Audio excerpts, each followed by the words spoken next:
কাফেরেরা তিনটি জিনিসের প্রথম জিনিসের সাথে তারা দ্বিমত খুব একটা করতে পারে নাই। তারাও জানতো যে আল্লাহ এক আছেন। তাদের যে দেবতাগুলি ছিল এ সম্পর্কে তাদের ধারণা ছিল যে দেবতাগুলিও ওই আল্লাহর তৈরি করা, তবে আল্লাহর কাজের এরা হলো অংশীদার। যেরকম গভর্নমেন্টের একজন প্রধানমন্ত্রী থাকে আর একজন প্রেসিডেন্ট থাকে, আর বিভিন্ন বিভাগে মন্ত্রীরা থাকে, আল্লাহরও ওইভাবে রাষ্ট্র, আল্লাহ বা ভগবান বা গড, তারও এই বিশ্ব এগুলিকে পরিচালনা করার জন্য বিভিন্ন মন্ত্রণালয় আছে, আর ওই সব মন্ত্রণালয়গুলিতে আমাদের দেবতাগুলিকে এইভাবে শরীক করে রাখা তিনি রেখেছেন। এটা হলো তাদের ধারণা। 2 নম্বরে নবী করিম সাল্লাল্লাহু আলাইহি ওয়াসাল্লামের রিসালাত সম্পর্কে তাদের এই ব্যাপারে তারা একমত হতে পারে নাই, কিন্তু নবী করিম সাল্লাল্লাহু আলাইহি ওয়াসাল্লাম মিথ্যা কথা বলেছেন নাউজুবিল্লাহ এটা তারা ধারণা করতে পারতো না, কারণ 40টি বছর পর্যন্ত একটি মিথ্যে কথা তিনি বলেন নাই। সুবহানাল্লাহ বলেন। নবুয়তের আগ পর্যন্ত কোনো মিথ্যে কথা তার কাছ থেকে লোকেরা শোনে নাই। সুবহানাল্লাহ। সারা জীবনেও তিনি কোনো মিথ্যে কথা বলেন নাই। তৃতীয় যে বিষয়টি, এই বিষয় ছিল তাদের মারাত্মক প্রশ্ন, সেটাই আপনাদের সামনে আমি বলবো ইনশাআল্লাহ। তবে স্রষ্টা সম্পর্কে, আল্লাহ সম্পর্কে তাদের ধারণা ছিল এই। আল্লাহ পাক কোরআনে কারিমে বলছেন, ওয়ালা ইন সাআলতাহুম মান খালাকাস সামাওয়াতি ওয়াল আরদা লায়াকুলুন্না খালাকাহুন্নাল আজিজুল আলিম। তাদেরকে যদি প্রশ্ন করা হয় কে আকাশ সৃষ্টি করেছে, কে জমিন সৃষ্টি করেছে, তাহলে তারা বলবে, এবং তোমাদেরকে কে সৃষ্টি করেছে, তার জবাবে তারা বলবে পরাক্রমশালী আল্লাহ রব্বুল আলামিন, তিনি সৃষ্টি করেছেন। ফেরাউনও কিন্তু কোনোদিন বলে নাই যে আকাশ আর জমিন আমি সৃষ্টি করেছি। নমরুদও কোনোদিন বলেনি আকাশ আর জমিন আমি সৃষ্টি করেছি। কেউ নিজেকে স্রষ্টা বলে কেউ দাবি করেনি। এইভাবে করে আল্লাহ পাক বলছেন, তাদেরকে যদি এই প্রশ্ন করা হয়, ওয়ালা ইন সাআলতাহুম মান নাযালা মিনাস সামাই মাআন ফাআহইয়া বিহিল আরদা মিন বাদি মাউতিহা লায়াকুলুন্নাল্লাহ। আল্লাহ পাক বলেন, তাদেরকে যদি প্রশ্ন করা হয় আকাশ থেকে কে পানি বর্ষণ করছে এবং এই পানি দিয়ে মৃত্যু জমিনকে কে জিন্দা করে দিল, এই প্রশ্ন যদি করা হয়, তারা বলবে আল্লাহ। কি জবাব দেবে বলুন? আকাশ থেকে পানি বর্ষণ কে করে? জমিন, এই মরা জমিনকে আকাশের পানি দিয়ে, বৃষ্টির পানি দিয়ে জমিনটাকে সিক্ত করে দিয়ে ফসল উৎপাদনের ব্যবস্থা কে করে দেন? কাফেররা এটাকে অস্বীকার করত না। এরপরে যদি তাদের জিজ্ঞেস করা হতো, ওয়ালা ইন সাআলতাহুম মান খালাকাহুম লায়াকুলুন্নাল্লাহ, যদি প্রশ্ন করা হতো তোমাদেরকে কে সৃষ্টি করেছে, তার জবাবেও তারা বলতো আল্লাহ। এই আল্লাহর ব্যাপারটি নিয়ে তারা কোনো প্রশ্ন তুলতো না, যে আমরা সৃষ্টি করেছি কথা বলতো না। নবী করিম সাল্লাল্লাহু আলাইহি ওয়াসাল্লামের রিসালাত সম্পর্কেও তারা, তিনি মিথ্যা কথা বলছেন নাউজুবিল্লাহ, একথা বলতেও তারা সাহস পাইতো না, যেহেতু সারা সমাজ তাকে আল আমিন বলেছে, সাদেক বলেছে। 40 বছর পর্যন্ত লোকেরা তাকে সাদেক, সত্যবাদী, আল আমিন বলেছে। আল্লাহ পাক তাকে সেইভাবেই তৈরি করেছেন। যে বিষয়টি নিয়ে তাদের মধ্যে সব থেকে চিন্তা ছিল, যেটা নিয়ে তারা সব থেকে বেশি গবেষণা করত, সেটি হলো নবী করিম সাল্লাল্লাহু আলাইহি ওয়াসাল্লাম যখনই বলেছিলেন যে পরকাল আছে, আখিরাত আছে, এইটা নিয়ে তাদের মাথায় যন্ত্রণা সৃষ্টি হলো। হাটে মাঠে ঘাটে তারা যেখানেই যেত, খালি তারা আলোচনা করতো, শুনছো কথা, আমরা নাকি মরে যাব, তারপরে নাকি আমাদেরকে আল্লাহ পাক কিয়ামতে উঠাবেন, এবং সেইখানে নাকি আমাদের সমস্ত কিছু জিজ্ঞাসা করা হবে, ওইখানে নাকি সব কথার জবাব দেওয়া লাগবে। এমন কথা বাপের কাছেও শুনি নাই, দাদার কাছেও শুনি নাই, কি সব আজে বাজে কথা এখন আমরা শুনতেছি। এই জাতীয় তারা ঠাট্টা বিদ্রুপ ইত্যাদি করত। ঠিক এই ধরনের একটি প্রেক্ষাপটে আমি শুরু করছি। আম্মা ইয়াতাসাআলুন আনিন নাবাইল আযীমিল্লাযী হুম ফীহি মুখতালিফুন কাল্লা সায়া'লামুনা সুম্মা কাল্লা সায়া'লামুন। সূরা নাবা মক্কায় অবতীর্ণ, দুটি রুকু 40টি আয়াত। এই সূরাটিতে আল্লাহ পাক মানুষের পরকালীন জীবন সম্পর্কে এবং পরকালের সম্ভাবনা সম্পর্কে এক বিস্তারিত আলোচনা আল্লাহ পাক করেছেন। নবী করিম সাল্লাল্লাহু আলাইহি ওয়াসাল্লাম বলেছেন, কেউ যদি দুনিয়ায় বেঁচে থেকে জীবিত চোখ দিয়ে পরকাল দেখতে চায়, পরকাল তো আমরা দেখতেছি না, কি বলেন? আমরা দেখতেছি? আমাদের কোন আত্মীয় স্বজন, মরা আত্মীয় স্বজন বেঁচে এসে ওই জগৎ সম্পর্কে আমাদেরকে কিছু বলতে পারতেছে? কেউ পারেনি। কাজেই সেই পরকালটা কেমন হবে নবী করিম সাল্লাল্লাহু আলাইহি ওয়াসাল্লাম বলেছেন, কেউ যদি দেখতে চায় তাহলে, দুনিয়ায় বেঁচে থাকা অবস্থায় কেউ যদি পরকাল দেখতে চায় তাহলে সে যেন সূরা নাবা, সূরা নাজিআত, সূরা তাকবীর, সূরা আল ইনফিতার সে যেন পড়ে। তাহলে কিয়ামত তার চোখের সামনে ভেসে উঠবে। সুবহানাল্লাহ। আল্লাহ পাক বলছেন, আম্মা ইয়াতাসাআলুন, তারা কি সব ব্যাপারে জিজ্ঞাসাবাদ করছে? আনিন নাবাইল আযীম, সেই মহা ব্যাপারটি, সেই মহা খবরের ব্যাপারেই কি তারা এসব প্রশ্ন করছে? আল্লাযী হুম ফীহি মুখতালিফুন, যে ব্যাপারে তারা নিজেরাই মতদ্বৈততায় ভুগছে এবং নিজেরাই ঠাট্টা বিদ্রূপ ইত্যাদি করে বেড়াচ্ছে। কাল্লা সায়া'লামুন, কখনো নয়, অবশ্যই তারা জানতে পারবে। সুম্মা কাল্লা সায়া'লামুন, পুনরায় বলছি, অবশ্যই তারা এই বিষয়টি জানতে পারবে। এ হলো আয়াত যদ্দূর পড়েছিলাম তার শাব্দিক তর্জমা। এরা আম্মা ইয়াতাসাআলুন আনিন নাবাইল আযীম, নাবাইল আযীম বলতে কিয়ামত এবং পরকালকে বোঝায়। ইয়াতাসাআলুন বলতে জিজ্ঞাসাবাদ, পরস্পর পরস্পরকে তারা জিজ্ঞাসা করতো, কি ভাই আমরা নাকি মরে যাব, তারপর নাকি জিন্দা হব, এটা কেমন কথা? আল্লাযী হুম ফীহি মুখতালিফুন, যে বিষয় নিয়ে তারা, পরকালের বিষয়টি নিয়ে পরস্পর পরস্পরে ঠাট্টা করত, বিদ্রূপ করত। পরকাল সম্পর্কে অবিশ্বাসী যারা ছিল তাদের প্রশ্নগুলো কিরকম ছিল কোরআনে কারীম তা বিধৃত করছে। প্রিয় ভাই সব, কোরআন কোনো গোপন কিতাব নয়। আল্লাহ পাক কোনো জিনিস গোপন রাখেন নাই, সব জিনিসকে মানুষের সামনে স্পষ্ট করে দিয়েছে। সুবহানাল্লাহ বলেন। কিন্তু এখানে একটা দুঃখ আছে, সেটা হলো এই যে কোরআন শরীফ সম্পর্কে আমাদের মুসলমানদের একটি গ্রুপ, একটি দল, তারা বলে বেড়ান যে কোরআন তো আসলে আমরা বুঝবো না, আমরা হলাম পাবলিক, কোরআনের আমরা বুঝবো কি, এগুলি সব আলেম ওলামাদের কাম, আমরা বুঝবো না। আসেন আমাদের অন্যরা কি বলে, হুজুররা কি বলে দেখি, সেই সব বইপত্র পড়ি। প্রিয় ভাই সব, বুজুর্গরা, মুরব্বীরা যে কথা বলেন সে কথা যে সঠিক তা বোঝার জন্যই তো কোরআন প্রয়োজন। কোরআনই যদি না বুঝলেন তাহলে তারা আপনাদেরকে বিভ্রান্ত করছে কিনা সেটা তো আপনি বুঝতে পারবেন না। কথা ঠিক কিনা বলেন? এখন কোরআন বোঝা যারা বলেন যে এটা কোরআন বোঝা সহজ নয়, কঠিন, আমার চিন্তায় এই লোকগুলি, এই বিশাল একটি গ্রুপ, একটি দল, শয়তানের বড় রকমের ওয়াসওয়াসার ভিতরে তারা নিমজ্জিত হয়ে গেছে। আল্লাহ মেহেরবানি করে এই ভাইদের দৃষ্টিকে খুলে দিন, যাতে তারা বুঝতে পারে যে কোরআন শুধু আলেম ওলামাদের জন্য নয়, কোরআন পৃথিবীর সমস্ত মানুষের জন্য। হুদাল্লিল আলিমিন তো আল্লাহ পাক বলেন নাই, আলেমদের জন্য নাজিল করেছি তা তো বলেন নাই, বলেছেন হুদাল্লিন নাস, সমস্ত মানুষের জন্য কোরআন দেওয়া হয়েছে। এখন কোরআন বোঝা কঠিন না সহজ?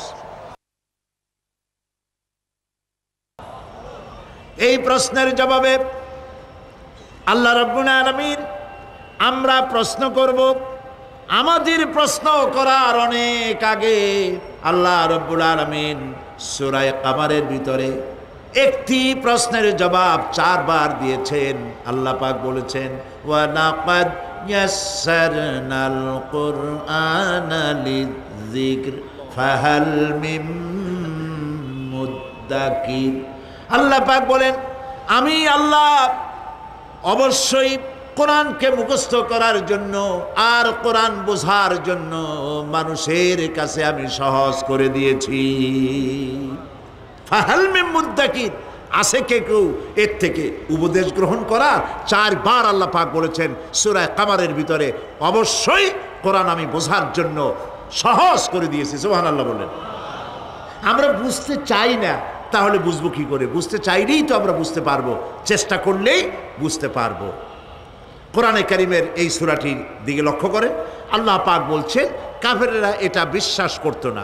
বিশ্বাস না করে তারা কি সব প্রশ্ন উঠাইতো, সেই প্রশ্নগুলো আল্লাহ পাক তুলে ধরেছেন। আরেকটি জিনিস লক্ষ্য করুন, আল্লাহর চাইতে শক্তিধর পৃথিবীতে কেউ আছে? আকাশে কেউ আছে? কোথাও কেউ আছে? কেউ নাই। আল্লাহরে অস্বীকার করছে একদল লোক, বলতেছে মানি না। আল্লাহ পাক ফেরেশতা পাঠায় দিলেন, ওদের গর্দান পিটাই ভাঙ্গে দাও, আমারে মানে না কে? এইরকম কি আল্লাহ করছে? না, করেন নাই। ওরা বলে পরকাল মানি না, আল্লাহরে মানি না। আল্লাহ পাক কোরআনে যুক্তি দিয়েছেন, আর নবী করিম সাল্লাল্লাহু আলাইহি সাল্লামকে বলেছেন ইন্নামা আনতা মুযাক্কিরুন লাস্তা আলাইহিম বিমুসাইতির। হে নবী, উপদেশক করে আপনাকে পাঠাইছি, আপনাকে লাঠি চার্জ করার জন্য পাঠাই নাই। আপনি দারোগা নন, আপনি প্রচারক। মানুষকে উপদেশ দিন সুন্দর সুন্দর ভাষায়, উদউ ইলা সাবিলি রাব্বিকা বিল হিকমাতি ওয়াল মাউইজাতিল হাসানা। মিষ্টি মিষ্টি ভাবে, সুন্দরভাবে, সুকৌশলে মানুষকে ভালো ভালো কথাগুলি সুন্দর করে বুঝিয়ে দিন। সুবহানাল্লাহ বলেন। এখন এই কাফেররা বলছে পরকাল বুঝি না, এগুলা কেমনে হয়? আমরা অস্বীকার করি, মানি না। আল্লাহ পাক সাথে সাথে ফেরেশতা দিয়ে কারো ঘাড় মটকান নাই, কিন্তু পারতেন না? পারতেন না? আরে ভাই বলেন না কেন, পারতো কি না? অবশ্যই পারতেন, কিন্তু তা করেন নাই। প্রত্যেকটি কথা যুক্তি দিয়ে, হাজারো যুক্তি দিয়ে আল্লাহ পাক বুঝাইছেন। সুবহানাল্লাহ। কাফেরেরা প্রশ্ন করল, তারা বলতো আমাদের এই জীবন শেষ, মৃত্যুর পরে আমাদের আর নতুন করে ওঠা লাগবে না। ওরা বলতো ইন্না হাউলানি লা ইয়াকুলুনা ইন হিয়া ইল্লা মাউতাতুনাল উলা ওয়া মা নাহনু বিমুনশারিন। তারা বলতো এই জীবনটাই আমাদের শেষ, এইখানে আমরা মৃত্যু ছাড়া, আমাদের এই জীবন ছাড়া আর কিছুই নাই, আর আমাদেরকে পুনরুত্থিত করা হবে না। পরিষ্কার তারা বলতো যে আমাদেরকে পুনরুত্থিত করা হবে না। এরপরে তারা আরো বলতো মা নাদরি মাস-সাআতু ওয়ান নাযুন্নু ইল্লা যান্না ওয়া মা নাহনু বিমুস্তাইকিনিন। ওরা বলতো কিয়ামত কি জিনিস তা আমরা জানি না, আমরা বুঝি না, আমরা শুধু অনুমান করি মাত্র, আর আমাদের বিশ্বাস হলো আমাদেরকে কখনোই উঠানো হবে না, পুনরুত্থিত আমরা হব না। প্রিয় ভাই সব, এইভাবে তারা পরকালকে অস্বীকার করার কথাগুলি তারা বলতো। কাফেরেরা প্রশ্ন তুলতো আমরা আর আমাদের মৃত্যুর পরে আর আমাদেরকে জিন্দা করা হবে না। আখিরাতের জীবন সম্পর্কে কাফেরেরা আরো বলতো ওয়াকালু আইযা কুন্না ইযামান ওয়া রুফাতান আইন্না লামাবউসুনা খালকান জাদীদা। তারা বলতো যে আমরা মরে যাওয়ার পর আমাদের গোশতগুলি মিশে যাবে, হাড্ডি গুড্ডিগুলি পচে যাবে, এরপরে আমাদেরকে নতুন করে চিন্তা করা হবে। এটা মাথার মধ্যে ঢোকে না, কি আশ্চর্য ধরনের কথাটা হবে কি করে? কাফের বেঈমানেরা আরো নানা ধরনের প্রশ্ন তারা করত। তারা বলতো আইদা মিতনা ওয়া কুন্না তুরাবান যালিকা রাজউম বাঈদ। আমরা মাটিতে মিশে যাব, তারপরেও কি আমাদেরকে চিন্তা করা হবে, আমাদেরকে আবার উঠানো হবে? এটা তো বুদ্ধির, এটা চিন্তার বাইরের কথা, এটা তো মানতে পারি না। আসলে কাফেরদের এই বক্তব্য অনুযায়ী পরকালের জীবন বুদ্ধি বহির্ভূত নয়। ওরা যে বলে যে এটা আমাদের বুদ্ধিতে কুলায় না, আসলে তারা বুদ্ধি খাটায় নাই। কাফের তো বুদ্ধি খাটায় নাই। যেমন আমাদের ইউনিভার্সিটিতে ঢাকা বিশ্ববিদ্যালয়ে একজন ছিল, বেটা মরছে, হ্যাঁ আমি নাম নাই নিলাম, আপনারা তো বুঝে ভালাইছেন। সে কয় যে পরকাল বিশ্বাস করি না, বিয়া টিয়া মানি না, মরা এটা হইতে পারে কিন্তু মরার পরে আরেকটা জীবন হবে, ওইখানে হিসাব হবে, বিচার হবে, এই সমস্ত মানি না।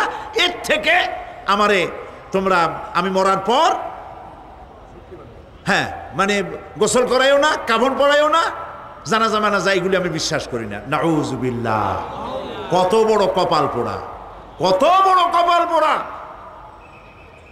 ও মরার পর তার এই চিন্তা সম্পর্কে যখন আমি জানতে পেরেছি, আমার ধারণা হয়েছে ওই লোকটার উপরে আমার খুব দুঃখ হয় না। যেরকম কত কাফের আসছে, কত নাস্তিক আসছে, বিদায় হয়ে গেছে, এগুলো কোনো ব্যাপার না দুনিয়ার ইতিহাসে। সব থেকে বড় ব্যাপার হলো এই লোকটি বাংলা বিভাগে বছরের পর বছর, যুগের পর যুগ শিক্ষকতা করেছে ঢাকা বিশ্ববিদ্যালয়ে। সে কত সোনার টুকরা ছেলেকে কয়লার খনি বানায় দিয়েছে। এই জন্য বিশ্ববিদ্যালয়ে যারা চাকরি করে সরকারের দেখা উচিত কাদেরকে চাকরি, সেখানে শিক্ষকতা করার জন্য কাদেরকে নিয়োগ করা হচ্ছে, তারা নামাজি কিনা, তারা পরিষ্কার কিনা, তারা জেনাকার কিনা, তারা মদ খায় কিনা, তারা শয়তানি করে কিনা, দেখে শুনে ভালো মানুষ দেওয়া উচিত। মরে গেল, তারপরে তাকে রাখা হলো ডায়াবেটিক সেন্টারের মারিচুয়ারি ডিপ ফ্রিজের মধ্যে। তিনি বলে গেলেন আমি মরার পর আমাকে মেডিকেল কলেজে পাঠায় দিও, তারা আমারে কাটা ছেঁড়া করিয়া তারপরে অপারেশন শিখবে। তো তার নসিহত অনুযায়ী তাই করা হলো, ওসিয়ত অনুযায়ী। যখন মেডিকেল কলেজের ছেলেরা টের পেল যে ওই নাস্তিকরে আনতেছে মেডিকেল কলেজে অপারেশন করে আমাদের শেখাবার জন্য, তারা বললো আল্লাহর হস্তে মাপ চাই, এই শয়তানের এদিকে আনবেন না। কারণ সারা জীবন সে আল্লাহরে মানে না, অস্বীকার করেছে। পরে কাটা ছিঁড়া করে আমরা যদি কিছু শিখি তো তাই দিয়া যে রুগী ভালো হবে, অপারেশন করলে সেটাও মরবে। সুতরাং মাপ চাই, ফিরাইয়া এখন ওইটার কি অবস্থা হয়েছে আমি জানি না, লেটেস্ট নিউজ জানি না কোথায় আছে। যদি এখন কবর তো কপালে হইল না, এখন যদি রাস্তাও ভালায় দেয়, আমাদের দেশের কুত্তাও খাবে না। কারণ কুত্তাগুলি আমাদের দেশে এত অভদ্র না যে এত পচা বাসি লাশ খাবে, ওদেরও একটা রুচি টুচি আছে। প্রিয় ভাই সব, এদের চিন্তা, এদের বুদ্ধি হলো, এদের বুদ্ধি সীমিত বুদ্ধি। আর আল্লাহ কোরআনে বুদ্ধির কথা বলেন নাই, আল্লাহ বলেছেন জ্ঞানের কথা। আর ওরা হলো বুদ্ধিজীবী। ওরা কি জীবী কন? বুদ্ধিজীবী। আচ্ছা আপনারা একটা প্রশ্নের জবাব দেন তো, দুনিয়ার সব থেকে বড় বুদ্ধিজীবী কেনা? মাশাআল্লাহ, আপনাদের ওয়াজ না শুনাইলেও হবে, আপনারা তো জানি ফেলাইছেন সব। সব থেকে বড় বুদ্ধিজীবীর নাম হলো শয়তান। আর সব থেকে বড় জ্ঞানীর নাম হযরত আদম আলাইহিস সালাম। মানুষের মধ্যে সর্বপ্রথম আল্লাহ তাকে জ্ঞান দান করেছিলেন। সুবহানাল্লাহ কোন। আল্লাহ পাক কোরআনের মধ্যে কোথাও বলেন নাই যে আমি বুদ্ধি দিছি। আল্লাহ পাক বলেছেন ওয়া আল্লামা আদামাল আসমাআ কুল্লাহা, আমি আদমকে সমস্ত জিনিসের জ্ঞান দিয়েছি, নামগুলা শিখাইছি। সুবহানাল্লাহ কোন। ওয়ালাকাদ আতাইনা লুকমানাল হিকমা, আমি লোকমানকে জ্ঞান দান করেছি। ওয়ালাকাদ আতাইনা দাউদা ওয়া সুলাইমানা ইলমা, আমি দাউদ আর সুলাইমানকে কি দিছি? বুদ্ধি দিছি। কি দিছি? জ্ঞান দান করেছি। ইব্রাহিম আলাইহিস সালাম বলেছেন, হে আমার আব্বা, হে আমার পিতা, আমার কাছে এমন জ্ঞান এসছে যে জ্ঞান আপনার কাছে নাই। ফাত্তাবিউনি আহদিকা সিরাতান সাবিয়্যা, আপনি আমার অনুসরণ করেন, আমি আপনাকে সোজা রাস্তায় উঠায় দেব। সুবহানাল্লাহ, আমার কাছে এমন ইলম আসছে। কোরআনে কারিমে আল্লাহ রাব্বুল আলামিন বুদ্ধি শেখো, আল্লাহর কাছে বুদ্ধি কামনা করো, এটা তিনি এক জায়গাও বলেন নাই। বলেছেন আমার কাছে দোয়া চাও, রব্বি জিদনি ইলমা। পড়েন সবাই, রব্বি জিদনি ইলমা। আবার বলেন, রব্বি জিদনি ইলমা। আয় আল্লাহ, তুমি আমার জ্ঞান বৃদ্ধি করে দাও। শয়তান ছিল বুদ্ধিজীবী, আদম আলাইহিস সালাম ছিলেন জ্ঞানী। শয়তান সুদ্দা। আল্লাহ পাক যখন সকলকে বললেন উসজুদু লিআদামা, সবাই মিলে আদমরে সেজদা দাও। ফাসাজাদু, সবাই মিলে সেজদা করলো, ইল্লা মিস্টার ইবলিস সেজদা করলো না। আবা ওয়াস্তাকবারা ওয়া কানা মিনাল কাফিরিন, কপাল পুড়লো, জম্মের পোড়া। এখন ও যে বুদ্ধিজীবী, দুনিয়ার বড় বুদ্ধিজীবী, দেখেন অবস্থা। আল্লাহ পাক জিজ্ঞেস করলেন, ইবলিস রে, আমার হুকুমটা তুই মানলি না কেন? কোন জিনিস তোরে বাধা দিল আমার হুকুম অমান্য করতে, মানলি না কেন? ও তখন, ও তো বুদ্ধিজীবী, বুদ্ধির আশ্রয় নিয়েছে। সে বলছে, আল্লাহ পাক, এটা মানি নাই একটা বৈজ্ঞানিক কারণেই, একটি দার্শনিক কারণেই মানতে পারি নাই। কারণ হচ্ছে, খালাক্তানি মিন নার ওয়া খালাক্তাহু মিন তিন, তারে বানাইছো মাটি দিয়া, আমারে বানাইছো আগুন দিয়া, আনা খায়রুম মিনহু, আমি ওর থেকে অনেক ভালো, নাউযুবিল্লাহ। কত বড় কপাল পোড়া। আগুনের গতি হলো ঊর্ধ্বমুখী, মাটির গতি নিম্নমুখী। ঊর্ধ্বগতি সম্পন্ন একটা জিনিসকে নিম্নমুখী জিনিসের সামনে মাথা নত করতে বলা তোমার একটা অবৈজ্ঞানিক অদার্শনিক হুকুম হয়ে গেছে, নাউযুবিল্লাহি মিন যালিক। আল্লাহ পাক বললেন, ইন্নাকা রাজিম, মরদুদ, বিতাড়িত, সব আমল বরবাদ করে দিলাম। দেখেন, অপরাধ শয়তান করেছে, অপরাধ আদম আলাইহিস সালামও করেছে। একজন অপরাধ করে শয়তান হয়ে গেল, আর একজন অপরাধ করে আল্লাহর পয়গম্বর হয়ে গেলেন। সুবহানাল্লাহ বলবেন না? কেন? কারণ হলো, শয়তান বুদ্ধিজীবী, বুদ্ধির আশ্রয় নিল। আদম আলাইহিস সালাম তিনি বুদ্ধির আশ্রয় নেন নাই, তিনি আকলের, তার জ্ঞানের কাছে তিনি আশ্রয় নিয়েছেন। অর্থাৎ তিনি চিন্তা করতেছিলেন যে আল্লাহ পাক আমাকে নিষেধ করলেন একটা গাছের কাছে যেতে, আমিও গেলাম, বউও গেল, যা নিষেধ করলেন সেইটা করলাম। এখন যদি আল্লাহ আমারে প্রশ্ন করেন যে আমার হুকুম অমান্য করলা কেন, কি জবাব দেব? আদম আলাইহিস সালাম জবাব খুঁজে পাচ্ছিলেন না। কিন্তু আমি ওই আয়াত তেলাওয়াত করার পর সর্বপ্রথম সেই ছাত্র জীবনে আমি চিন্তা করলাম জবাব তো একটা দিতে উনি পারতেন। ছাত্র মানুষের মধ্যে তো নানান চিন্তা আসে, তো আমার চিন্তা আসলো উনি একটা জবাব তো দিতে পারতেন, আমাদের আবাল বাসার একটা জবাব তো দিতে পারতেন, এই যে আল্লাহ পাক সবই ঠিক আছে, অপরাধ আমি করেছি, ভুল আমি করেছি, কিন্তু আমার এটা জানতে ইচ্ছে হয়, জান্নাতের সমস্ত নাজ নেয়ামত আমার জন্য তুমি জায়েজ করে দিলা, যে গাছটার কাছে যাওয়া যাবে না, ফল খাওয়া যাবে না, এরকম একটা গাছ জান্নাতের মধ্যে বানাইয়া আমার বিপদে ভালাইলা কেন? এরকম একটা জবাব তিনি দিতে পারতেন, কিন্তু তিনি দেন নাই। কারণ তিনি বুঝতে পেরেছেন মহাশক্তিধর আকাশ আর জমিনের মালিক আল্লাহ রাব্বুল আলামিনের সামনে আর্গুমেন্ট চলে না, তার সামনে আর্গুমেন্ট চলে না, সারেন্ডার চলে, আত্মসমর্পণ করা চলে। হযরত আদম আলাইহিস সালাম কোনো আর্গুমেন্টের কাছে গেলেন না, কেঁদে কেঁদে অস্থির হয়ে যাচ্ছেন। আল্লাহ রাব্বুল আলামিন যখন প্রশ্ন করবেন, আদম রে, আমার হুকুম ভাঙলি কেন, অমান্য করলি কেন, কি জবাব দেব? আর ঠিক সেই মুহূর্তেই রব্বুল আলামিন প্রশ্ন করলেন, আদম রে, আমার হুকুম অমান্য করলে কেন? হযরত আদম আলাইহিস সালাম কোনো বুদ্ধির আশ্রয় না নিয়া তার জ্ঞান তাকে বলে দিল, আল্লাহ তাকে কালেমা শিখায় দিলেন। উদ্বুদ্ধ হয়ে তিনি আল্লাহ রাব্বুল আলামিনের সামনে মাথা নত করে দিয়ে বললেন, রব্বানা যালামনা আনফুসানা ওয়া ইল্লাম তাগফির লানা ওয়া তারহামনা লানাকুনান্না মিনাল খাসিরিন। পড়েন সবাই, রব্বানা যালামনা আনফুসানা ওয়া ইল্লাম তাগফির লানা ওয়া তারহামনা লানাকুনান্না মিনাল খাসিরিন। রব্বানা যালামনা, হে আল্লাহ, আমি আমার নফসের পরে, যালামনা আনফুসানা, আমি আমার নফসের পরে জুলম করেছি, অত্যাচার করেছি। ওয়া ইন লাম তাগফির লানা, তুমি যদি আমাকে ক্ষমা না করো। জ্ঞান কত দেখেন, শুধু ক্ষমা চান নাই, বলেছেন তুমি যদি আমাকে ক্ষমা না করো, ওয়া তারহামনা, আর যদি দয়া না করো, লানাকুনান্না মিনাল খাসিরিন, আমি ক্ষতিগ্রস্ত হয়ে যাব। কতটা জ্ঞানের অধিকারী তিনি! তিনি এটা বললেন না যে শুধু মাফ করে দাও, শুধু মাফ করলে হবে না, মাফও করা লাগবে, আর আগে যেমন দয়া করতে স্নেহ করতে সেটাও করা লাগবে। সুবহানাল্লাহ। আল্লাহ পাক রাজি হয়ে গেলেন, রাজি হন নাই?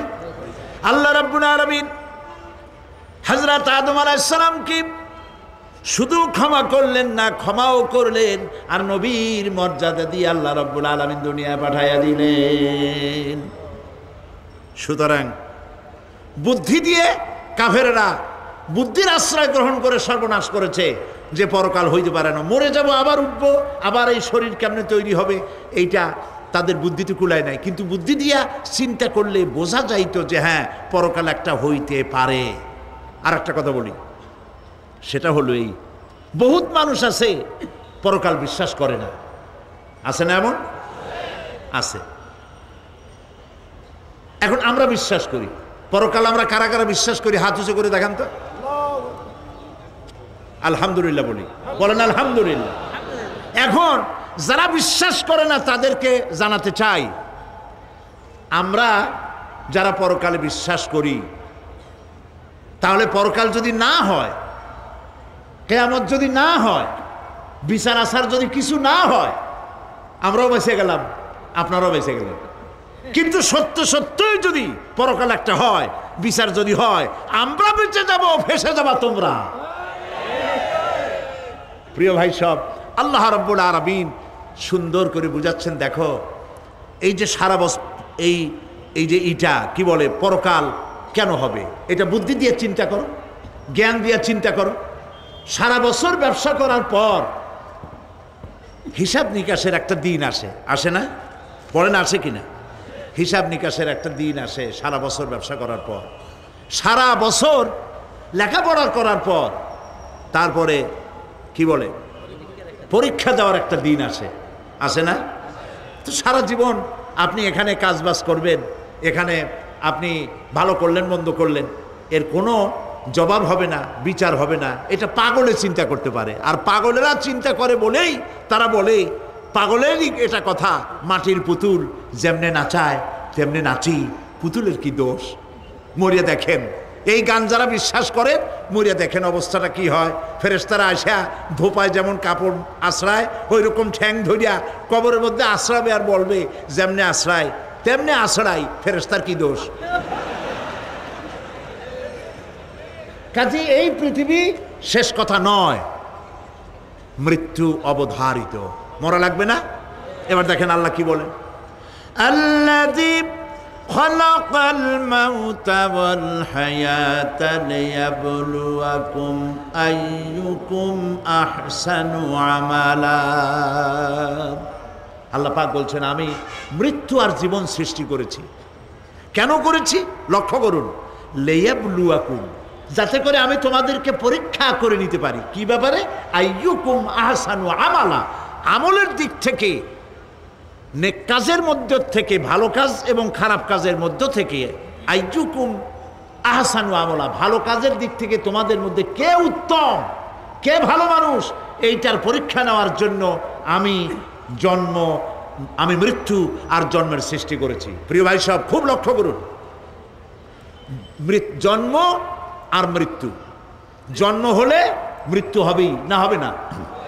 এই যে একটা ডিউরেশন, একটি সময়, এই সময়টা হলো পরীক্ষার সময়।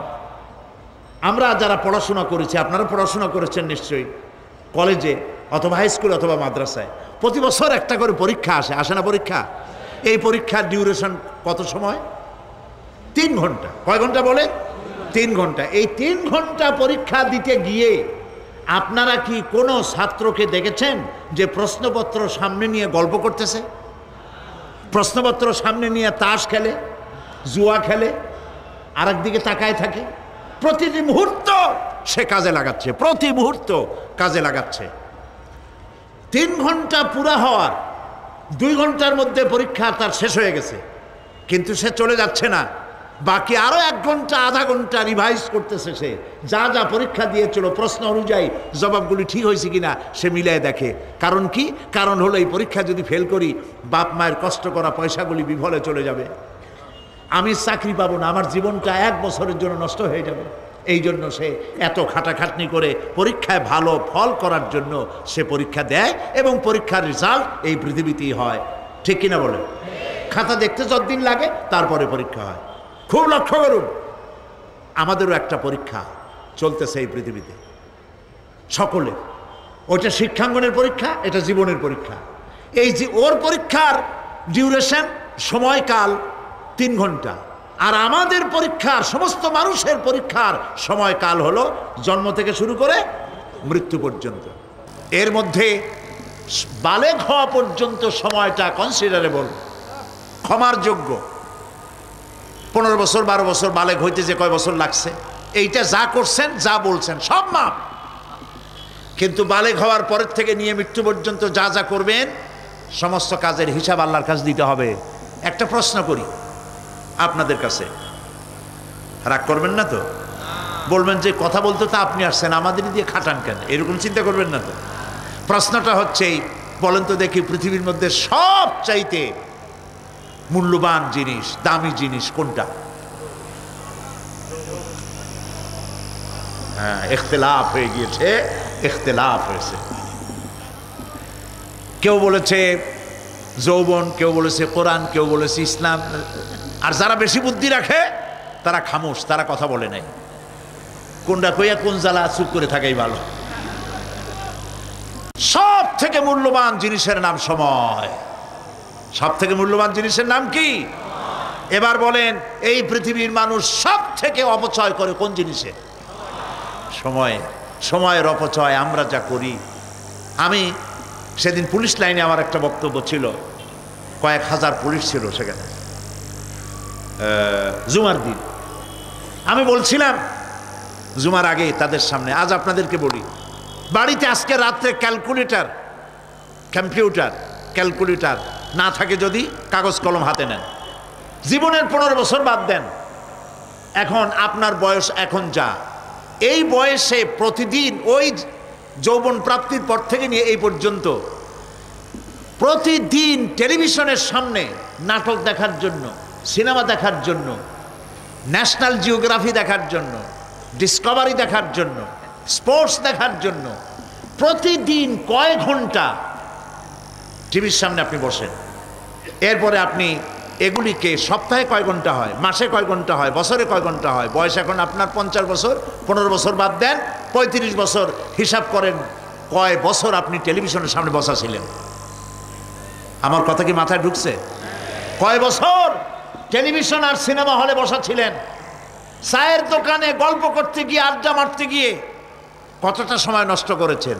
রবীন্দ্রনাথ, যতীন্দ্রনাথ, যোগীনাথ, তারপরে আরো কি, এই যে শরৎচন্দ্র, এই সমস্ত এই নাম মনে আসলো। কবি, সাহিত্যিক, ঔপন্যাসিক, নাট্যকার, তাদের বইপত্র, গল্পের বই, ভূতের গল্প, এই সমস্ত গল্পের বই পড়িয়া জীবনে কতটা সময় নষ্ট করেছেন। সবগুলি এক জায়গায় করেন, সবগুলি এক জায়গায় করেন।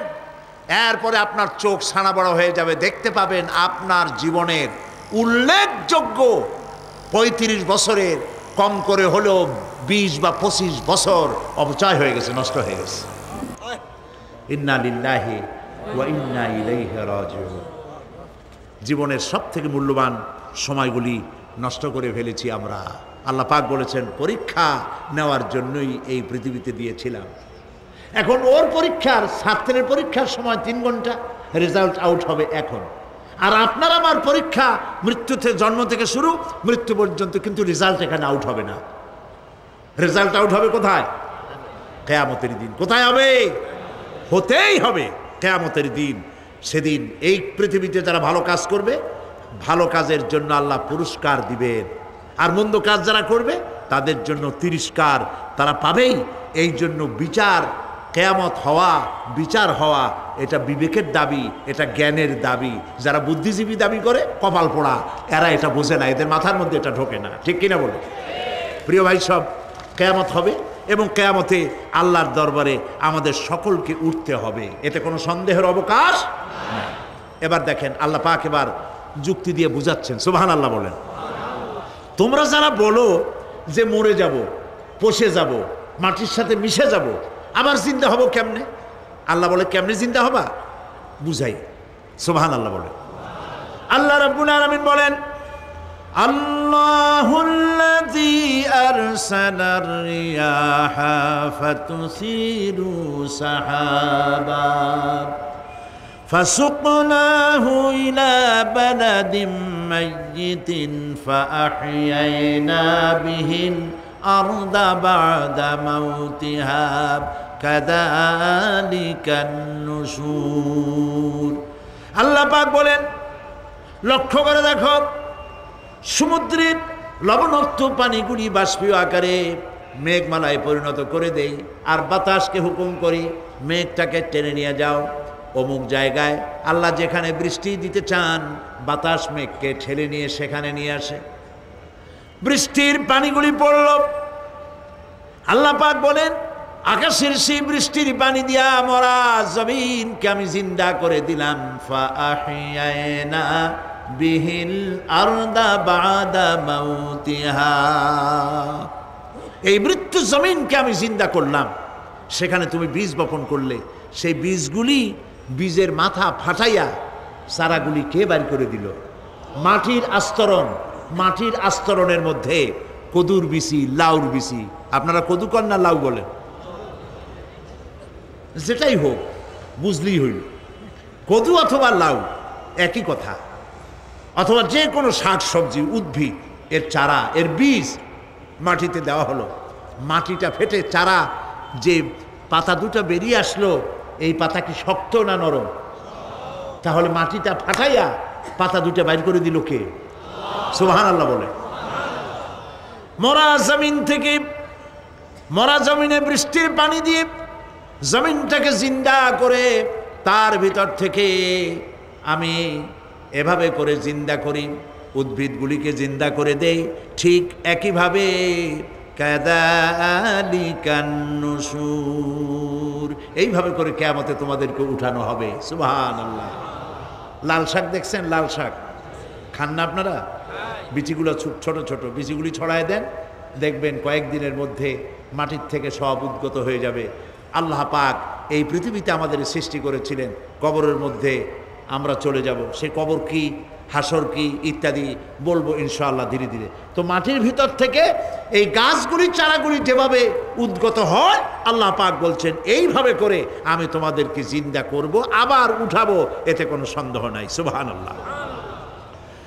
রব্বুল আলামিন দৃষ্টান্ত দিয়ে বুঝাচ্ছেন, আলাম ইয়াকুন নুতফাতাম মিন মানিয়্যিন ইউমনা সুম্মা কানা আলাকাতান ফাখালাকা ফাসাওয়া ফাজআলা মিনহু যাওজাইনি যাকারা ওয়াল উনসা। আল্লাহ পাক বলেন, মানুষকে নিকৃষ্টতম মাতৃগর্ভে নিক্ষিপ্ত এক ফোঁটা পানি ছিল না, আমি তার থেকে আকার আকৃতি দিয়ে সুগঠিত করে মানুষের আকার দান করেছি, আর মায়ের পেটের ভিতরে আমি নারী আর পুরুষ বানাইছি, কন্যা সন্তান এবং পুত্র সন্তান বানাইছি। সুবহানাল্লাহ। এখন মানুষে কয় যে আমরাও পারি, এই যে ক্লোনিং সিস্টেম একটা শুরু হয়েছে, শুনছেন আপনারা? কথা না কইলে বুঝি কি? ক্লোনিং পদ্ধতি, এটি ক্লোনিং পদ্ধতি বিজ্ঞানীরা যারাই কাজটা করতেছে তারা বিশ্ব সভ্যতাকে বিনষ্ট করার একটি মারাত্মক কাজে তারা হাত দিয়েছে।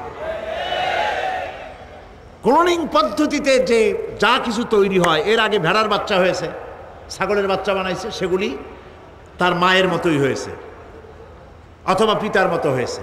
পিতার ডিএনএ নিয়ে একটা পুরুষ জাতীয় জন্তুর ডিএনএ অথবা স্ত্রী জাতীয় একটি জন্তুর ডিএনএ নিয়ে তারপরে বিশেষ প্রক্রিয়ার মাধ্যমে সন্তান, এই বাচ্চা উৎপাদনের ব্যবস্থা তারা শুরু করেছে পশু দিয়ে। এরপরে মানুষ এভাবে করা যায় কিনা সেই চিন্তা তারা করেছে। ইতিমধ্যে নাকি দুটো বাচ্চা হয়েছে, এটা সত্য না মিথ্যা এখনো যাচাই করা যায় নাই, কিন্তু পশুর থেকে যেগুলো হয়েছে সবগুলি রোগ নিয়ে আসছে পৃথিবীতে, গেল এক নম্বর কথা। দুই নম্বরে ডিএনএর মাধ্যমে যে মানব শিশু পয়দা হয় তার সবগুলি তার মায়ের অনুকরণে হয়, একেবারে অবিকল মায়ের চেহারা নিয়ে আসতেছে, অবিকল পিতার চেহারা নিয়ে আসতেছে। চিন্তা করুন, এই মেয়ে যখন বয়সপ্রাপ্ত হবে তখন তার পিতা কি করে বুঝবে তার বউ কোনটা আর মেয়ে কোনটা? কথা শুনতেছেন? পিতার অবিকল চেহারা নিয়ে একটা সন্তান আসলো, এখন সন্তান বড় হয়েছে, তার মা কি করে বুঝবে যে আমার স্বামী আসছেন, আমার ছেলে আসছে? মানুষের এই হাজার হাজার crore crore million billion trillion মানুষ আল্লাহ পাক সৃষ্টি করেছেন এই পৃথিবীতে। একটা মানুষের চেহারার সাথে আর একটা মানুষের মিল না, গলার আওয়াজেরও মিল নাই। যতই নকল করার চেষ্টা করুক একজন আর একজনের, ধরা পড়েই। ঠিক কিনা কন? ধরা পড়বেই। গলার আওয়াজের যদি মিল থাকতো কি হইতো? এই যে মাহফিলে আসছেন আপনার ওয়াজ শুনতে, বউ আছে বাড়ি, আপনার অবিকল আপনার আওয়াজের মতো একজন, গলার আওয়াজ ঠিক একই রকম, আপনার ঘরের দরজা কাছে যেয়ে বলতো, শুনছো আমি আসছি, দরজা খুলে দাও। তারপর দরজা খুললে কি হইতো চিন্তা করেন? সুবহানাল্লাহ বলবেন না? সুতরাং ক্লোনিং পদ্ধতিতে যারা মানুষ বানাবার চেষ্টা করছে, বিশ্ব সভ্যতাকে ধ্বংস করার জন্য, নৈতিকতার বাঁধকে ভেঙে দিয়ে পৃথিবীকে জেনা ব্যভিচারের একটি বিশাল একটি জাহান্নামে পরিণত করার জন্য তারা এই চেষ্টা চালাচ্ছে। উচিত হবে পৃথিবীর সমস্ত নেতৃবৃন্দ, বিশ্ব নেতৃবৃন্দের ঐক্যবদ্ধ হয়ে এই দুঃসাহসিক কাজকে বাধা দিয়ে বন্ধ করে দেওয়া উচিত। আল্লাহর সৃষ্টির সাথে পাল্লা দিতে গেলে ধ্বংস ছাড়া পথ থাকবে না। লক্ষ্য করেছেন? আপনি সাক্ষী দিলে আজ এক সাক্ষী দেবেন, কালকে বলবেন যে ওই সাক্ষী আমি দেইনি। আজকে সই করেছেন, কালকে বলবেন ওই সই আমি করি নাই। কিন্তু আল্লাহ রাব্বুল আলামিন আপনার ফিঙ্গারপ্রিন্ট, আপনার আঙ্গুলের ছাপ এমন করে দিয়েছেন, এই আঙ্গুল দিয়ে যদি কাগজের উপর একটা টিপ মারেন, টিপ সই করেন, আপনার বাবা কবর থেকে উঠে এসেও বলতে পারবে না যেটা আপনার না। আদম আলাইহিস সালাম থেকে নিয়ে আজ পর্যন্ত, আজ থেকে নিয়ে কিয়ামত পর্যন্ত যত মানুষ পৃথিবীতে এসেছে আর আসবে, কোন মানুষের আঙ্গুলের রেখার সঙ্গে আর একজন আঙ্গুলের রেখার মিল হবে না। এ হচ্ছে আমার আল্লাহর সৃষ্টি। সুবহানাল্লাহ। সুতরাং তিনি বলছেন, আমি মাতৃগর্ভের ভিতরে সন্তান তৈরি করি, সেই সন্তানকে কোনোটা কন্যা সন্তান, কোনোটা পুত্র সন্তান আমি বানাই। এই কাজটা যিনি পারেন, এবার দেখেন সামনে কি বলতেছেন আল্লাহ, এই কাজটি যিনি করতেছেন, আলাইসা যালিকা বিকাদিরিন আলা আইয়ুহিয়াল মাউতা। এত বড় কাজ যিনি সম্পাদন করেছেন, এক ফোঁটা নাপাক পানি, এক ফোঁটা নিকৃষ্ট গান্দা পানি যা শরীর থেকে নির্গত হলে পরে গোসল ফরজ হয়ে যায়, এমন এক ফোঁটা পানি দিয়ে তোমার জন্মের উৎপত্তি করেছি, আকার দিলাম, হাত দিলাম, পাও দিলাম, চোখ দিলাম, সুন্দর করে বানালাম, তারপরে পৃথিবীতে পাঠালাম। এরপরে তুমি কি করে মনে করতে পারো যে সেই আল্লাহ তোমার মৃত্যুর পরে আবার চিন্তা করতে পারবে না? আলাইসা যালিক, আল্লাহ পাক কি তোমাকে মৃত্যুর পরে, আলাইসা যালিকা বিকাদিরিন, আল্লাহ পাকের পক্ষে এটা কি সম্ভব নয় যে তোমার মৃত্যুর পরে আল্লাহ আবার চিন্তা করবেন? বলেন অবশ্যই পারবেন, বলেন অবশ্যই পারবেন। প্রিয় ভাই সব, আল্লাহ পাকের পরে বলছেন, ইয়া আইয়ুহান নাসু ইন কুনতুম ফি রাইবিম মিনাল বা'সি ফাইন্না খালাকনাকুম মিন তুরাব। হে মানব সকল, যদি সন্দেহ হয় যে আমি তোমাদের পরকাল সম্পর্কে, যদি পুনরুত্থান সম্পর্কে যদি তোমাদের সন্দেহ হয়, জানা থাকা উচিত আমি তোমাদেরকে মাটি দিয়ে সৃষ্টি করেছি, মাটির উপকরণ দিয়ে সৃষ্টি করেছি। এই মাটির সাথে মিশে যাবা, আবার উঠানো হবে। মাটিতে কবরের মধ্যে মুর্দা রাখার সময় কি বলি আমরা? মিনহা খালাকনাকুম ওয়া ফিহা নুঈদুকুম।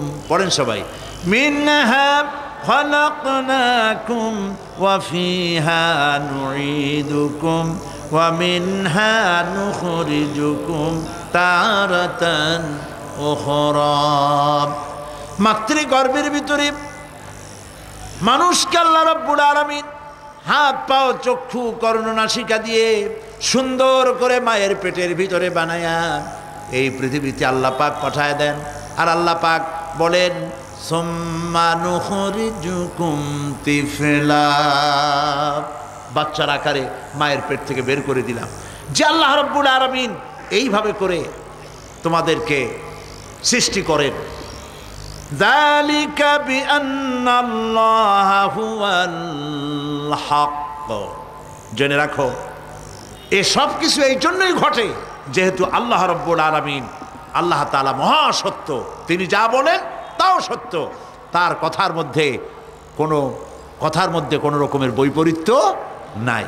ব্যারোমিটার যন্ত্র আছে, যে যন্ত্রের মাধ্যমে আবহাওয়া মাপা হয়, বৃষ্টি হবে কি হবে না, ঝড় হবে কি হবে না, জলোচ্ছ্বাস হবে কি হবে না, এগুলি ব্যারোমিটার যন্ত্র দিয়া, আবহাওয়া মাপা যন্ত্র দিয়ে তারা মাপে।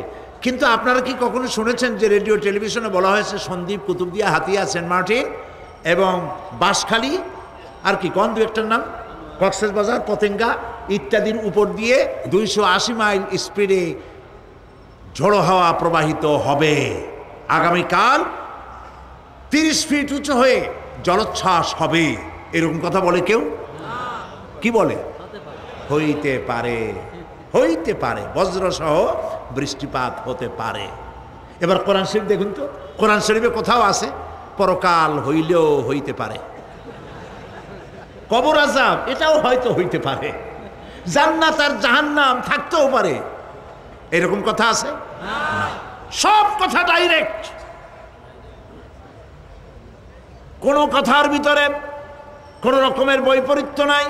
আল্লাহ রাব্বুল আলামিন বলেছেন ইযাস সামাউ ফাতারাত, আকাশসমূহ যখন বিদীর্ণ হয়ে যাবে, ওয়া ইযাল কাওয়াকিবু তাসারাত, আর যখন তারকাসমূহ বিক্ষিপ্ত হয়ে পড়বে, ওয়া ইযাল কুবুরু বুসিরাত, আর যখন কবরের ভিতরে যা কিছু আছে সব উদ্গীরণ করে দেওয়া হবে।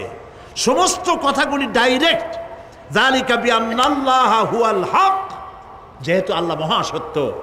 ওয়া মান আসদাকু মিনাল্লাহি কিলা, আর আল্লাহর চাইতে সত্যবাদী আর কে আছে? বলেন আছে কেউ? সে আল্লাহ রাব্বুল আলামিন বলেন এত কিছু কাজ এত সুন্দর ব্যবস্থাপনা করে যিনি করেন, ওয়া আন্নাহু ইউহিল মাউতা ওয়া আন্নাহু আলা কুল্লি শাইইন কাদির। সে আল্লাহ রাব্বুল আলামিন তোমাদেরকে তোমাদের মৃত্যুর পরে আবার জিন্দা করবেন, এতে সন্দেহ করার কোনো কারণ নাই। وأن الساعة آتية لا ريب فيها وأن الله يبعث من في القبور। আল্লাহ পাক বলছেন অবশ্যই কিয়ামত আসবে, তাকে কেউ বিন্দুমাত্র এতে কোনো সন্দেহ নাই। আর وأن الله يبعث من في القبور, আর আল্লাহ পাক অবশ্যই কবরে যা কিছু আছে সব বের করে নিয়ে আসবেন। কান্নাহুম জারাদুন মুনতাশির, যেমন আপনারা দেখছেন কিনা এই যে যখন বন্যা বলে, পানি টানি যখন ওঠে, বন্যা না কি বলে, তুফান, বন্যা ইত্যাদি যখন হওয়ার সম্ভাবনা হয়, তখন মাটি থেকে, গ্রাম্য পরিবেশে দেখা যায় মাটি থেকে পোকামাকড়গুলি এভাবে উঠতে থাকে। দেখছেন না আপনারা? দেখছেন কিনা? পাখাওয়ালা পিঁপড়াগুলি এইভাবে সব উঠতে থাকে। কান্নাহুম জারাদুম মুনতাশির, এইভাবে করে পোকামাকড় পতঙ্গগুলি যেভাবে মাটি থেকে উদ্গত হতে থাকে, সমস্ত খবরগুলি থেকে মানুষগুলি এভাবে উদ্গত হয়ে যাবে। তবে হ্যাঁ, আপনারা একটা প্রশ্ন করতে পারেন যে কবর দিয়ে সব উঠবে, কিন্তু যে মানুষের বাগে খাইছে তার কি হবে? যে মানুষ আগুনে পড়ে গেছে তার কি হবে? যে নদীর মধ্যে ডুবে গেছে তার কি হবে? যে কুমিরের পেটে চলে গেছে তার কি হবে? এরকম একটা প্রশ্ন আপনারা করতে পারেন। কবর কাকে বলে সেটা আমাদের জানতে হবে। কবর শুধু মাটির গর্তটাকেই কবর বলা হয় না, এটি আলমে বারজাখ, এটি পর্দা, এটা জবনিকা। মৃত্যুর পরের জীবনটাই হলো আলমে আখিরাত পর্যন্ত যাইতে যে জীবনটা লাগে, যে একটি সময় আছে, এই সময়টার নামটাই হলো কবর। সেটা গর্তের মধ্যে হইতে পারে, মাটির মধ্যে, সেটা বাঘের পেটে হতে পারে, সেটা কুমিরের পেটে হতে পারে, সেটা পানিতে পচে যেতে পারে, এটা কোনো বিষয় না। আল্লাহ পাক উঠাতে চাইবেন এবং সমস্ত কিছুকে কিয়ামতের দিন আল্লাহ রাব্বুল আলামিন তার দরবারে হাজির করবে। তাহলে আমরা বুঝতে পারলাম যে কিয়ামত যে হবে এই ব্যাপারে কোনো সন্দেহের অবকাশ নাই। এখন ওই কিয়ামতের দিন আল্লাহ রাব্বুল আলামিন আমাদের বিচার নেবেন, হিসাব করবেন। দুনিয়ায় যে পরীক্ষা দিয়েছিলাম এই পরীক্ষায় যদি কেউ একবার ফেল করে, আর একবার পরীক্ষা দিয়ে পাশ করার সুযোগ আছে, আরো একবার যদি ফেল করে আবার পরীক্ষা দিয়ে পাশ করার সুযোগ আছে। 10 বার পরীক্ষা দিবেন, 10 বার ফেল করবেন, 100 বার পরীক্ষা দিবেন, 100 বার ফেল করবেন, তারপরেও আবার পরীক্ষা দেওয়ার সুযোগ আছে। কিন্তু কিয়ামতের ময়দানে যদি কোনো মানুষ তার জীবনের পরীক্ষায় যদি ফেল করে, দ্বিতীয়বার পরীক্ষা দিয়া পাশ করার আর কোনো সুযোগ নাই। এই পৃথিবীতে জজ কোর্টে কেউ হেরে গেল, হাইকোর্টে আপিল করার সুযোগ আছে। হাইকোর্টে যদি হেরে যায়, সুপ্রিম কোর্টে কেস করে জেতার সুযোগ আছে, আপিল করার সুযোগ আছে। সুপ্রিম কোর্টেও হেরে গেল, প্রেসিডেন্টের কাছে জীবন ভিক্ষা চাওয়া যাইতে পারে। কিন্তু কিয়ামতে আখিরাতে আদালতে ওই জায়গায় মানুষ যদি একবার তার জীবনের মামলায় হেরে যায়, দ্বিতীয়বার আপিল করার আর কোনো জায়গা নাই। কঠিন জায়গা, সেই জায়গা হবে এবং সেখানে সবাইকে উঠতেই হবে।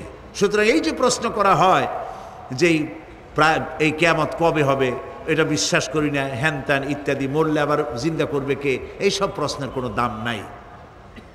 আল্লাহ পাক এই ব্যাপারে আরেকটি কথা বলছেন, ইয়াসআলুনাকা কাআন্নাকা হাফিয়ুন আনহা কুল ইন্নামা ইলমুহা ইনদাল্লাহ ওয়ালাকিন্না আকসারান নাসি লা ইয়ালামুন।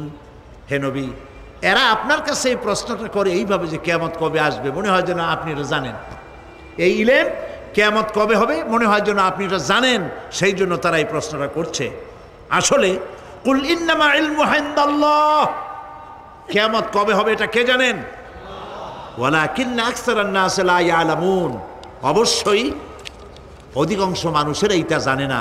কিয়ামত কবে হবে এটা একমাত্র আল্লাহ পাক জানেন। পরকালের জীবন যে হবে এতে কোনো সন্দেহ নাই, সেই ব্যাপারে আল্লাহ পাক বলছেন, আআনতুম আশাদ্দু খালকান আমিস সামাউ বানাহা। তোমরা যে পুনরুত্থান সম্পর্কে অস্বীকার করো, এবার চিন্তা করো, তোমারে বানানো কঠিন না ওই মহা আকাশটা বানানো কঠিন? কোনটা কঠিন বলেন না আপনারা, কোনটা কঠিন? আপনারা একটু তাকায় দেখেন তো, এই যে বিশাল প্যান্ডেল, এই প্যান্ডেলে খুঁটি আছে না নাই? আছে কি না? কতগুলা খুঁটি গুনতে আপনার আধা ঘন্টা খানেক সময় লাগবে, ঠিক না? এই একটা প্যান্ডেল বানাতে যদি এতগুলি খুঁটি লাগে, তাহলে বিশাল আকাশে যদি এই রকম খুঁটি লাগতো আকাশটারে ঝুলায় রাখার জন্য, তাহলে চিন্তা করেন তো, খুঁটির জ্বালায় গাড়ি টাড়ি চালানো যাইতো? আছে কোনো খুঁটি? জোরে বলেন, আছে? নাই। ওই আকাশটাকে আল্লাহ পাক বলছেন, আনতুম আশাদ্দু খালকান আমিস সামাউ বানাহা। তোমারে বানানো কঠিন নয় বিশাল আকাশ বানানো কঠিন? কোনটা কঠিন ছিল? তো ওই আকাশটা বানানোই তো আল্লাহ পাকের কাছে সহজ হয়ে গেছে। তাহলে তোমারে একবার বানাইয়া যে একবার বানাতে পেরেছেন তিনি আবার চিন্তা করতে পারবেন না, এই চিন্তা কেন করো? আল্লাহ রাব্বুল আলামিন কোরআনে কারীমের ভিতরে পরিষ্কার করে বলেছেন, ওরা বলে, কাফের বেঈমানেরা বলে, ক্বালা মান ইউহয়িল ইযামা ওয়া হিয়া রামীম। আমাদের হাড় গোড় যখন পচে যাবে, গলে যাবে, কে আমাদের জিন্দা করবে? জবাবে আল্লাহ পাক বলেন, হে নবী আপনি বলুন, কুল ইউহয়িয়াল্লাযী আনশাহা আউওয়ালা মাররা। আপনি বলে দিন যে আল্লাহ রাব্বুল আলামিন একবার তোমাকে সৃষ্টি করেছেন, প্রথমবার যিনি সৃষ্টি করেছেন, দ্বিতীয়বার মৃত্যুর পরে আবার তিনি জিন্দা করবেন। কেন বিশ্বাস করো না? সুতরাং এই যে আল্লাহ পাক মানুষকে জীবন দিয়েছেন, এই জীবনের পরে মৃত্যু, মৃত্যুর পরে আবার আমাদের সকলকে উঠতে হবে এবং আল্লাহ পাকের দরবারে আমাদেরকে উপস্থিত হতে হবে। এই কথাগুলি যারা অস্বীকার করে, পরকাল যারা মানে না, তাদের সম্পর্কে আল্লাহ পাক বলছেন, والذين كذبوا بآياتنا ولقاء الآخرة حبطت أعمالهم।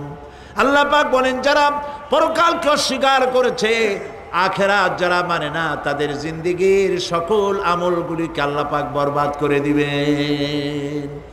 পরকালের বিশ্বাসের উপরে ভিত্তি করেই মানুষের চরিত্র ভালো হইতে বলেন পারে। একটা দৃষ্টান্ত দেই, একটা দৃষ্টান্ত। এই যে যারা চুরি করে, ডাকাতি করে, সন্ত্রাস করে মানুষ মারে, এখন তো আল্লাহর রহমতে সন্ত্রাস বন্ধ হয়েছে, হয় নাই? হয়েছে কি না? সন্ত্রাস বন্ধ হয়েছে, আলহামদুলিল্লাহ বলে। এই সন্ত্রাসগুলি করে কি জন্যে? এদের ধারণা নাই যে আল্লাহ পাক আমাদেরকে উঠাইতে পারবে, আমাদের মৃত্যু হবে, পরকালের চিন্তা নাই বলেই তারা এই কাজটা করে। চাঁদাবাজি, মাস্তানি, কে আপনাকে ঠেকাবে? পুলিশের ভয় আপনি ঘুষ নেবেন না, পুলিশে দেখে ফেলবে। অথবা কোনো পুলিশ মনে করলো যে আমার ঊর্ধ্বতন অফিসার তো দেখেন আমি ঘুষ নেই। এরা যাতে অন্যায় না করে, অফিসাররা, গভর্নমেন্টের লোকেরা অন্যায় না করে, জনগণ অন্যায় না করে, সেই জন্য অ্যান্টি করাপশন ডিপার্টমেন্ট রাখা হয়েছে, দুর্নীতি দমন বিভাগ। দুর্নীতি যাতে না করে সেই জন্য দুর্নীতি দমন বিভাগ। দুর্নীতি দমন বিভাগ যেন দুর্নীতি না করে সেই জন্য অ্যান্টি করাপশন। এখন দুর্নীতি যাতে না হয়, ওই দমন বিভাগের দুর্নীতি বন্ধ করার জন্য যারাই বানানো হলো, তারাও যাতে আবার দুর্নীতি না করে সেই জন্য অ্যান্টি করাপশন। কত অ্যান্টি বানাবেন? কোন ঠিকাইতে পারবেন না, ঠেকাতে পারবেন না। পুলিশ দিয়া, বিডিআর দিয়া, আর্মি দিয়া পিটাইয়া, ঠ্যাঙ্গাইয়া, মাইরের স্রোতে লুলা বানাইয়াও মানুষের চরিত্র ভালো বানাইতে পারবেন না। মানুষের চরিত্র কেমনে ভালো বানানো হবে? 5 কোটি টাকা বলে যে হুজুর অমুক অফিসার খুব ভালো, টাকা পয়সা খায় না। আরে ভাই, কত খায় না তাই কর, কদ্দুর হইলে খায়, এরকম লোকও আছে। তবে হ্যাঁ, আল্লাহর মেহেরবানি, ভালো অফিসারও আছে, আলহামদুলিল্লাহ বলে। আমাদের দেশে ভালো অফিসার, জোরে কন আলহামদুলিল্লাহ বলে। সেই জন্য রাতের আধারে কোটি কোটি টাকার অফার আসছে, কেউ দেখে না। এইখান থেকে, এই টাকার খাওয়া থেকে, অথবা জেনা করা থেকে, অথবা মদ পান করা থেকে গোল্ডেন অপরচুনিটি, সুযোগ আসছে। জেনা করা যায়, মদ খাওয়া যায়, টাকা নেওয়া যায়, অবৈধ টাকা। এই অপরাধ থেকে বাঁচাতে পারে একমাত্র পরকালের জবাবদেহিতা, আখিরাতের ভয়। আল্লাহর কাছে আমাকে জবাবদিহি করতে হবে, এই ভয় ছাড়া আর কোনো কিছুই মানুষের এই বিপদ থেকে মানুষের চরিত্র ভালো বানাইতে পারে না। মানুষের চরিত্র ভালো বানাবার জন্য এটাই হচ্ছে একমাত্র পথ।